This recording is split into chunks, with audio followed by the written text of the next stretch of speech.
खातिन हज़रात अस्सलाम वालेकुम।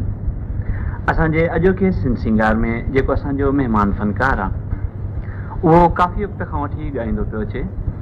ईअं मां चवां त हुनजे ॻाइण जी हिकु उमिरि आहे ऐं इहो उन फ़नकार खे पंहिंजो दाद आहे जो अञा ताईं बि ॿुधंदड़नि में एतिरी मक़बूलत, अञा ताईं उनजे सुर ऐं लय में एतिरो ई सुर सवाद। त असांजो अॼोके सिंध सिंगार जो महिमान फ़नकार आहे मिस्री फ़क़ीर। मिस्री फ़क़ीर जे मिस्री मिलायल आवाज़ में असां सभ खां पहिरियों मनठार फ़क़ीर जी काफ़ी ॿुधंदासूं, जंहिंखे केच मुल्क जी शाही, तंहिंखे कहिड़ी मुंहिंजी परवाही। अचो त खौंस ॿुधो।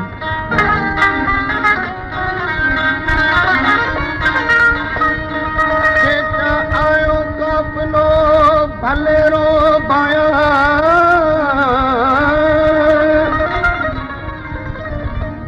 पानी जा पेरन जी सानगन के लाया अस चंपे दी चाया जमुनियो पाड़सी ओला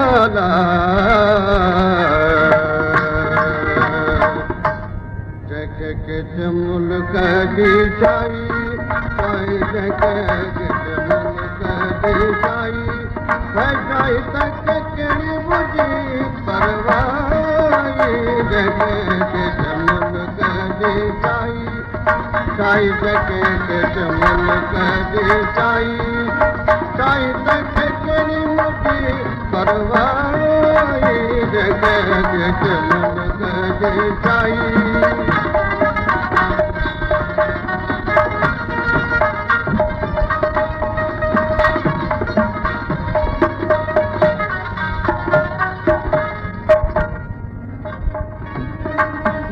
मोचारा महबूब मुझे वट मोचारा महबूब मुखा मोचारा ओ महबूब मुझे वट सवलत ॿिया बि सिपाही सिपाही सवलत ॿिया बि सिपाही सिपाही तंहिंखे कहिड़ी बुझी आहे परवाही जके के जमुल जी शाही शाही जके के जमुल जी शाही ओ शाही तंहिंखे कहिड़ी मुझी परवाही जके के जमुल जी शाही।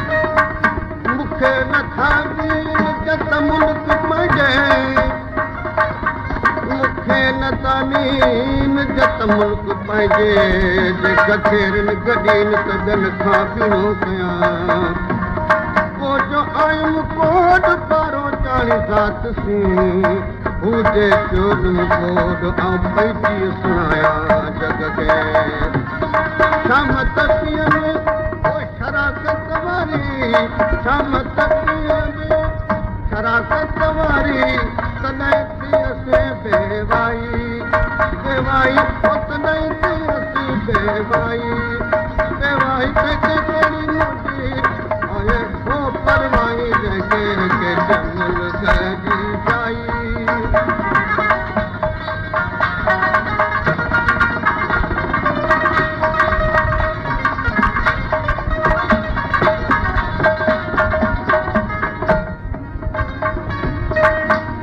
मत मिलण